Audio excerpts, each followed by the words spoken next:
Welcome to my imaginational love story world. ये flash marriage का part 12 है। चलिए स्टोरी को शुरू करते हैं। लहान से जन मतलब जंग जंग वहाँ पे लिटरली लड़ रहा था, तभी मौसन ने उससे आके उन दोनों को छुड़ाते और कहते हैं क्या हुआ। तो लहान से जान और ने कहा क्या हुआ, तुम दोनों कहाँ पे थे। ये सुनने के बाद जंग जानेगा तुम मेरे दोस्त से ऐसे कैसे बात कर सकते हो। तो लंच जाएंगे क्योंकि मैं उसे जानता हूँ, वो मेरे दोस्त का बॉयफ्रेंड है। तो मौसन ने उन्हें हाँ जा जंग, वो मेरे बॉयफ्रेंड का दोस्त है। तो जंग जंग मौसन, तुमने मुझे कब बुला नहीं, इतनी जल्दी क्यों बुलाया। तो मौसन ने कहा मैंने तो तुम्हें बोला था कि 10 बजे आ जाना, तुम 9 बजे आके क्या कर रहे हो। अभी तो हाँ 9:40 हो गया, मतलब हाँ कुछ समय के बाद 10 बज जाएंगे, मुझे लगा कि मुझे तुम्हारा वेट करना पड़ेगा। तो जंग ने कहा इसीलिए तुमने मुझे जल्दी बुलाया। तो मौसन ने कहा नहीं देखो। तभी मौसन ने कहा ओ शिट, मुझे लगा कि मैंने 10 बजे का, मुझे गलती से 9 बजे। जंग तुम्हारी गलती की जगह मेरी शादी हो गई। ये सुनने के बाद मुझे ने कहा क्या। तो सुसे ने कहा एक सेने लहन यहाँ पे हुआ क्या है। तो लहन से जाने का क्या हुआ है, तुम्हें मुझे 1 घंटा पहले क्यों बुलाया।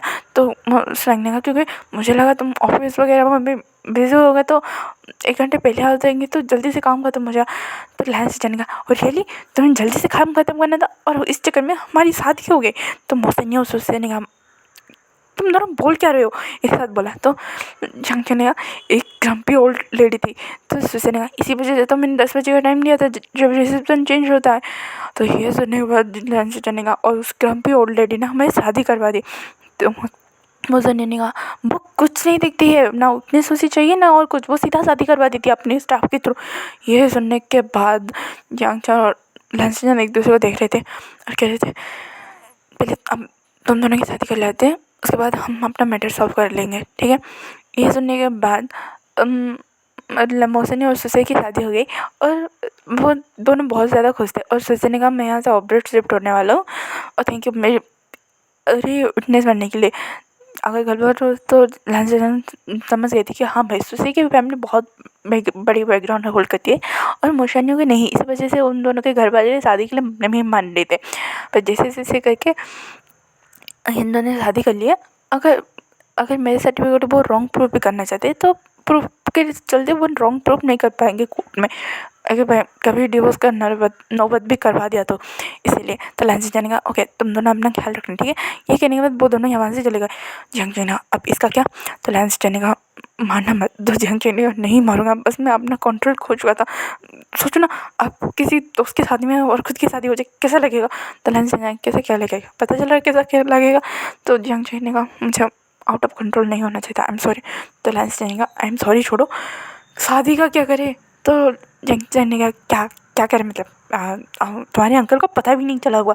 तो लंच जाने का गुड आइडिया। ये कहने के बाद वो जब रजिस्ट्रेशन के थ्रू डाइवोर्स के लिए अप्लाई करते हैं तो रजिस्ट्रेशन ने कहा सॉरी सर, आपको एटलीस्ट 3 महीने तो रुकना ही पड़ेगा, वरना शादी नहीं हो सकती, मतलब डाइवोर्स नहीं हो सकता है, शादी कैंसिल नहीं हो सकती। ये सुनने के बाद लाइन से 3 महीने। तो जंग चलने का ठीक है ना। तो लाइन से जाने क्या ठीक है, अंकल को खबर चला जाएगा। तो जंग चलने का वो तुम्हारे अंकल ही जासूस है। तो लाइन से चलने का जासूस ही सही। उसके बाद लाइन से सोच रहे थे कि क्या करना है क्या करना है। जंग जंग भी सोच रहा था। तब भी इन दोनों का एक साथ फोन भेजा घर आओ। तो जंग जंग ने कहा क्या हुआ मम। तो मैडम ने कहा तुम घर आओ अच्छे। तो जंग जंग ने कहा हाँ आता हूँ। तो यहाँ पे लंच चंद को भी कॉल आया था घर से और उन्होंने उसे जंग हाउस में बुलाया था लैन कुरेन ने। तो लंच जाने का हाँ अंकल आता हूँ। तो जंग जान मुझे घर पे बुला रहे। तो लंच जाने का चलो मैं तुम्हें छोड़ देता हूँ। तो जंग जंग भी लाइक क्यों मुझे क्यों। तो लंच जाने का मुझे जंग हाउस नहीं जाना है। ये सुनने का जंग जाने का क्या पता चलिए। तो लैन कुरेन का लंच जाने का तुम्हें क्या लगता है, ऑब्वियसली पता चल गया होगा क्लास लगाने के लिए बुला रहे होंगे, अब कोई प्लान सोचो। तो जंग जंग ने क्या क्या क्या प्लान सोचूं, यही क्या हमारी फ्लैश मैरिज हो गई है। तो लंच जाने का है इस फ्लैश मैरिज की शुरुआत की किसने। तो जंग जंग ने मेरे भाई ने और किसने। तो लास्ट जाने मेरे भाई ने भी यही कि वो एक गहरी सांस लेते हैं, पानी बोतल खरीदते क्योंकि हाँ भाई उन्हें सच में डर लग रहा था। तो लंच जाने एक काम करते हैं, घर पे जाके ये बोल देते हैं, तो जंगते नहीं क्या हम दोनों एक दूसरे को डेट कर रहे थे और शादी का ख्याल आया गया तो शादी करने के लिए निकल पड़े। तो लाइसेंस देने का ऑब्वियसली यहीं कहेंगे और क्या कहेंगे, अगर अंकल को पता चला कि ना तो वो फोर्सफुल ही सही इस मैरिज को निभाने के लिए बोलेंगे। और फोर्सफुल से ज़्यादा हम भी कुछ म्यूचुअल अंडरस्टैंडिंग कर देते हैं वहीं और बहन जी की तरह आगे जो होगा देखा जाएगा। तो चैन कहने का हाँ यही सही है। ये कहने के बाद वहाँ पे मतलब वहीं वहाँ पे था मांगजी और यानली जिंजशन वहीं पे थे। वहीं जंगचन के पास आके बोलता है क्या क्या, तो जंगचन ने कहा क्या क्या क्या होगी नहीं शादी, तो वहीं ने कहा तुम मुझसे प्यार करते हो, तो वहीं जंगचन ने कहा अरे नहीं भाई। वहीं और मांगजी बाहर आ गए थे, अंदर एल्डर्स बैठ के बातें कर रहे थे कि आजकल के बच्चों को हो क्या क्या है। तभी वहीं बोला तुम्हें हो क्या गया था जंगचन, तुम सुबह उठे नाश्ता किया और शादी करने के लिए निकल पड़े। तो जंगचन मैं तुम्हारी तरह डफर नहीं हूँ, बिना पैर की किसी से भी शादी कर लूँ, होगा कुछ ये। तो जंगचन ने सारी चीज़ें बता दी। तो विंग और मांगजी बस अपने गगा को देख रहे थे। विंग तो हंसते हंसते बोला था जंगचन गगा आपने भी प्लस मेरे तू भी। जंगचन ने विंग के मुँह पे हाथ रख दिया और कहा घर पे माल के जाए। तो इन्हें यहाँ ले चीज़ें संभाल रही है, पर सच बताओ ये हुआ कैसे। तो जंगचन ने बोला अभी तो बताएगा थे। तो लालचन ने कहा मतलब वो पूछना चाहता तुम कैसे मान गए, इन्हें करेक्ट आप कैसे मान गए। तो जंगचन ने कहा उस ओल्ड लेडी के आंखों को देखोगे ना तुम्हें भी डर लगने लग जाएगा। तभी वांगजी और इनको कुछ हिट होता है, तुम दोनों बकवास बंद करो और चुपचाप वहीं पे बैठ के जाके शादी करो। ये सुनने के बाद विंग और वांगजी को जब ये रियलाइज ये आवाज़ हिट होती है तो वांगजी ने कहा क्या वो ऑलरेडी बहुत ज़्यादा खड़ूस है और वो थोड़ी सी मिडिल एज के। तो लालचन ने कहा हाँ हाँ। तो ये सुनने वांगजी और विंग ने एक दूसरे से देखते हुए यही वही होगी जिसने हमारी शादी करवाई थी। तो लालचन ने कहा क्या तुम्हें उस रात की कुछ बात याद आ रही है। तो वांगजी और विंग बोला कुछ नहीं, बस इतना याद है वो ओल्ड लेडी हमें इतना बता रही थी चुपचाप बैठो और शादी करो। ये सुनते ही लालचन को हंसी आ गई। तो वांगजी ने कहा गगा हंसी मत, घर अंदर चले अभी क्लास लगने वाली है। तो लालचन और जंगचन एक लंबी गहरी सांस लेते हैं और देखते हैं कि माहौल थोड़ा कंट्रोल में है। तो मैडम जियांग मैं तुम्हारी शादी करवा देता लालचन से, हमें कोई प्रॉब्लम नहीं थी, ये तो हमने पहले से तय करके रखी थी कि तुम्हारी शादी लालचन से करवा देंगे। ये सुनने में मिलान करने का हाँ जंग पर तुम्हें भाग के शादी करने की क्या जरूरत है। तो जंगचन मुझे लगा आपको इंक पसंद नहीं है तो मैं भी। तो जंगचन के बाद सुनने के बाद लान करने का मुझे वो इंक पसंद नहीं वो मेरे रीज़न से, पर क्या तुम्हें लगा कि मैंने वो इंक के साथ कुछ मिसबिहेव किया है। जंगचन मन में बोला हाँ हाँ अपने उसे अकेला छोड़ के भाग गए थे। तो जंगचन ने अपना सर नाम हिलाया। तो मैडम ने कहा और वो मिसबिहेव करेगा भी नहीं, वैसे भी तुम बताते तो अचिंग। तो जंगचन ने वो मुझे लगा कि वैसे भी आप तब लालचन ने कहा आप मुझे डेट पे भेजने वाले थे और मुझे ये अच्छा नहीं लगा तो मैंने शादी कर ली। ये सुनने के बाद जंग पे मैं गई तो वाह आजकल के बच्चे तो क्या, तो एक रिसेप्शन पार्टी वैसे ही थ्रो करते जैसे बांगजी और विंग की किया था। तो ये सुनने के बाद जंग और लालचन एक साथ बोले नहीं नहीं वहीं वो लालचन जाने का अचिंग मतलब जंग को अभी बहुत ग्रो करना है। उसने पहले ही बता दिया कि जब वो सेटल हो जाएगा तब वो शादी ग्रैंड वेडिंग में करेगा। तो ये सुनने के बाद जंगी ने हाँ मुझे अपनी स्टडी अपनी प्रोफेशनल लाइफ को थोड़ा सिक्योर करना है। तो ये सुनने के बाद लैंड करने का पर तुम घर तो अभी चल रहे हो। तो ये सुनने के बाद जंग ने कहा अभी तो मैडम और जंग पर मैंने कहा हाँ अभी जा रहे हो तुम्हारी विदाई तो आज ही होगी। तो ये सुनने के बाद जंग लांचन को देखता है, वांगजी और विंग को देखता है, यानी और जिंजन को देखता है। तो अब कुछ किया नहीं जा सकता। उसके बाद जंगचन की सारी लगेज पैक हो रही थी तो यानली आई, वीक भी उसके था।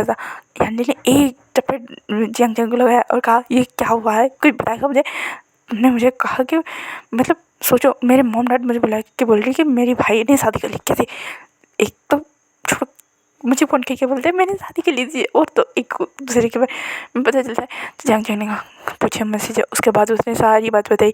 तो यानी ने कहा पता नहीं किसको नजर लग गई हमारे घर को फ्लैश मैरिज हो रहे।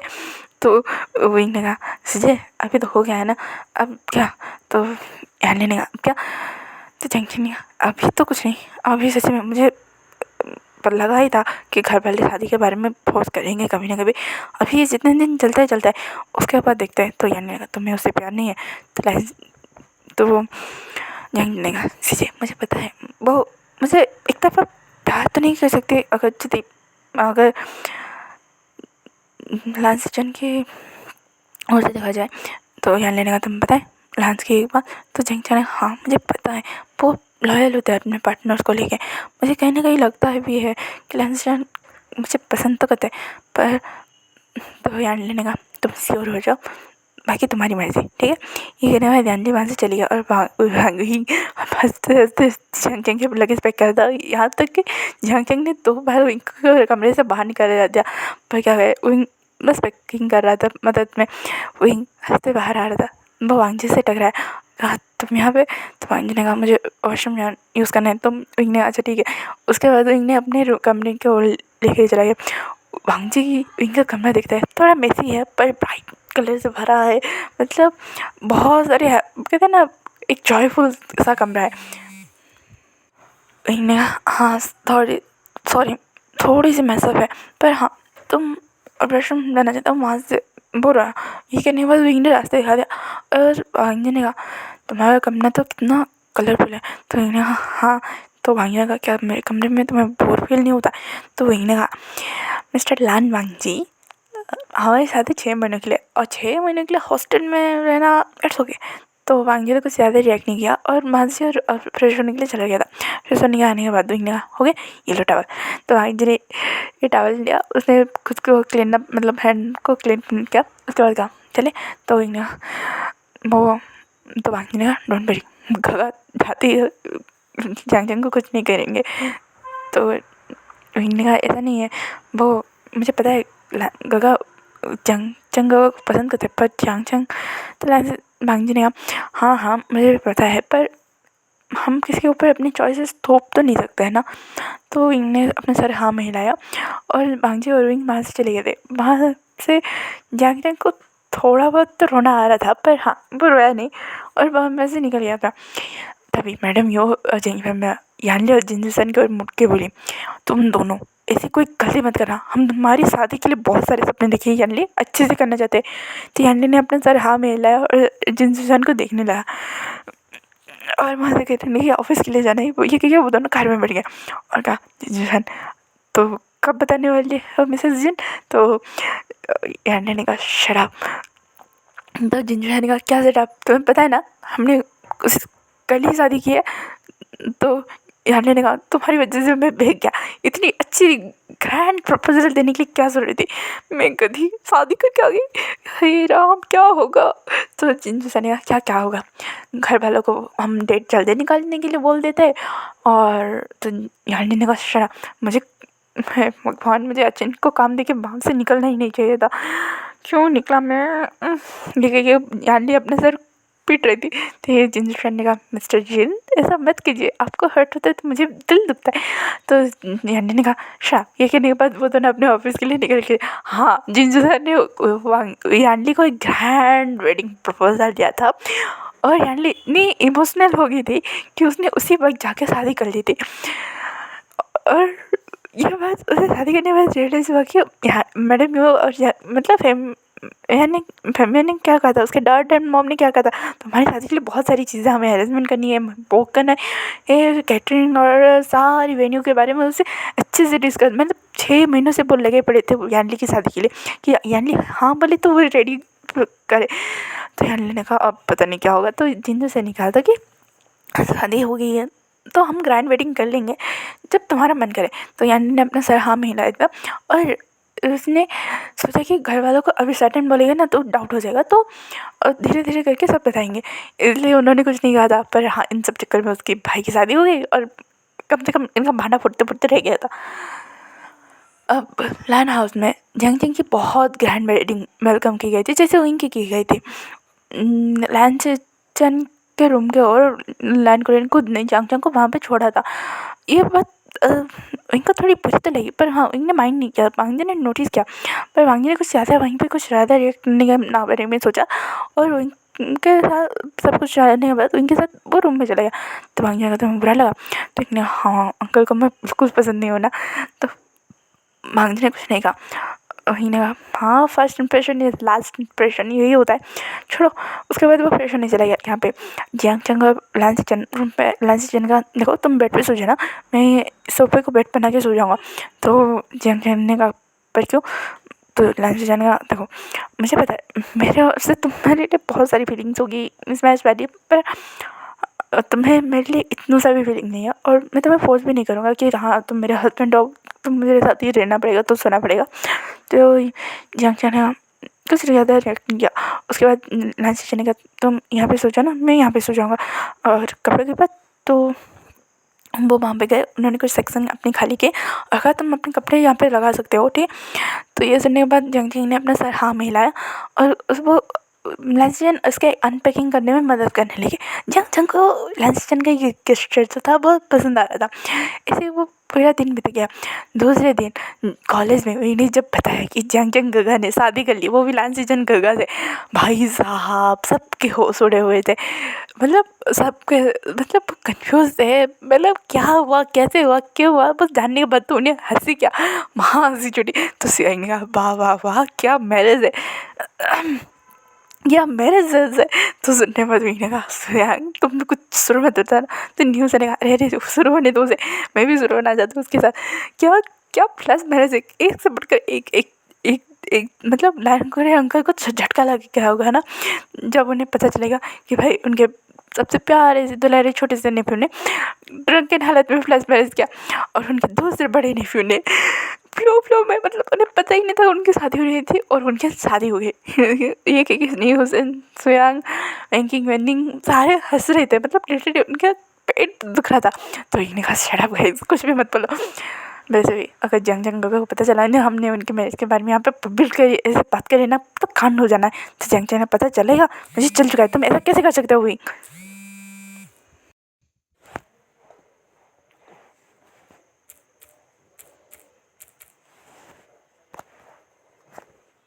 तुम ऐसा कैसे कर सकते हो हुई, अगर किसी को पता चल गया तो वही ने कहा कभी ना कभी तो पता चलेगा। तो जंग जन ने अगर पता ना चले इससे तो मैं इसको सिक्योरिटी रखा है। तो सही ने कहा अच्छा ठीक है ना, किसी ने नहीं सुना है। तो जंग जन ना तुम लोग बिना वैसे क्या करने वाले आज। तो इन्होंने कहा क्लासेस क्लासेस क्लासेस और कोई प्लान नहीं है। तो जंग जन ने अच्छा तो ठीक है मैं जा रहा हूँ। तो सैंग ने कहा कहाँ का। तो जंग जंग ने कहा उल्टे के पट्टे मैं यानी इस वजह से बात करने जा रहा हूँ काम के लिए, ठीक है। एक एक किया वो जंग जंग बाहर से निकल गया। तो इन्हें कहा इस बार बच गई। तो इन्हें कहा हाँ हाँ बच तो गए क्या कुछ। तो इन्हें कहा शराब कुछ नहीं हुआ है चलो वो गगा है। ये कहने के बाद ये सारे अपने अपने क्लास में चले गए थे। भांग जी ये इनको पिकअप करने के लिए वो निकल गया था। क्या हुआ, हाँ उसे लगा कि एक दो बार विंग को लेने तो जाना चाहिए। तो विंग को लेने के लिए भांग जी ऑफिस से निकल चुका था। विंग के क्लासेस ओवर हो चुके थे। विंग अपने कॉलेज का सबसे पॉपुलर बॉय है, मतलब लड़कियों के बीच तो फेमस है ही, पर लड़कों के बीच भी विंग का एक रुतबा अलग सा ही है। तो विंग जब निकल रहा था तो एक लड़की ने आके उसे बुके और चॉकलेट दिया। विंग ने प्यार से उस बुके और चॉकलेट को लेते हुए बोला आई एम सॉरी। तो उस लड़की ने कहा आई नो तुम मैरिड हो पर तुम बहुत ज़्यादा क्यूट हो इसलिए थैंक यू। ये कहने के बाद इसने कहा क्या वहाँ से चला गया। बस ये बात वांग जी नोटिस कर रहा था और वांग जी को जेलसी तो हुई थोड़ी सी तो लगी मिर्ची उसे। इन्हें वांग जी का ये कहने के बाद वो सब अपने दोस्त को वेव करता है और वहाँ से निकल जाता है। उसने साजन को के नंबर को स्वयं को दे दिया था और निकलने के बाद वहाँ से बोलते वांग जी तुम। तो वांग जी ने कहा वो तुम्हें लेने आया था। तो विंग ने कहा ओह अच्छा थैंक यू। ये कहने के बाद वो बैठ गया। तो वो इन्हें कहा वो मेरा बाइक। तो वांग जी ने ड्राइवर को बाइक का चाबी पकड़ाया और कहा तुम बाइक लेके आ जाओ, और वो खुद ड्राइविंग सीट पे बैठ गया और विंग उसके बगल वाले सीट में। वांग जी ने कहा क्या वो तुम्हें पसंद है। तो इन्हें कहा कौन, जिसने जैसे बुके और चॉकलेट दिया है। तो इन्हें कहा वो मुझे तो लड़के पसंद है, बस वो मुझे एडमायर करती थी तो इसलिए मुझे चॉकलेट और बुके दे दिया। और देखो ना कितने प्यारे चॉकलेट एंड बुके। वांग जी बस देख रहा था विंग की हैप्पीनेस को, उसने कुछ ज़्यादा रिएक्ट नहीं किया और गाड़ी चलाने लगा। और विंग अपने बारे में सब कुछ बता रहा था। वांग जी बस सुन रहा था, उसके कोई रिस्पॉन्स नहीं था। विंग को थोड़ा अजीब लगा, तो विंग ने कहा क्या तुम मुझसे नाराज़ हो? तो वांगजी ने कहा नहीं। तो विंग ने तो बात क्यों नहीं कर रहे हो? तो वांगजी ने कुछ नहीं कहा, बस सिर्फ गाड़ी चला के लैंड मैंशन में आ गया था और अपने कमरे चला गया था। विंग ने कहा इससे क्या हुआ? ये सब छोड़ी और वांगी के पीछे पीछे चला गया था। उसने देखा कि वांगी फ्रेश होने के लिए चले गया और विंग वहीं पे वेट करने लगी। नहीं, अगर कुछ हुआ है तो वो वांगी से बात करेगा, क्योंकि उसका वो रूड अकड़ू बिहेवियर वांगी ने विंग के साथ नहीं किया था, जो अब उसे दिखा रहा था। तो इनको थोड़ा बुरा लगा, तो इनको जानना था कि भाई हुआ क्या है, इसलिए विंग वहीं पर वेट करने लगा। तो आज का पार्ट यहीं पे खत्म होता है, फिर मिलेंगे कल के पार्ट में। Thank you for watching and disturbance के लिए सॉरी गाइस। कमेंट करो, लाइक करो, शेयर करो, बहुत सारे प्यार इस वीडियो को दो। Okay, bye bye. Thanks for watching, bye bye cuties and स्वीटीज।